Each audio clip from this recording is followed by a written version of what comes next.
side of the spreadsheet. Here you can see small arrows like option is available there, which is showing show by hovering mouse over it. Just click it.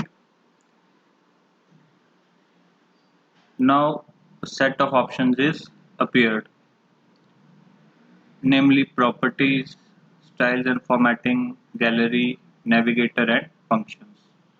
Just click on properties, and in that option here show grid lines is available. Just uncheck this box. Now grid lines are removed. It is an easier accessible way of removing grid lines in OpenOffice.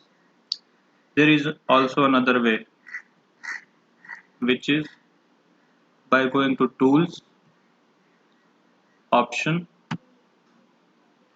in that select OpenOffice Calc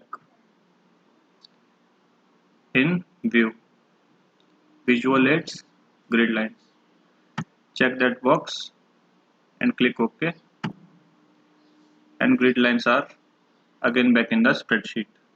These are the two ways by which you can remove or add grid lines.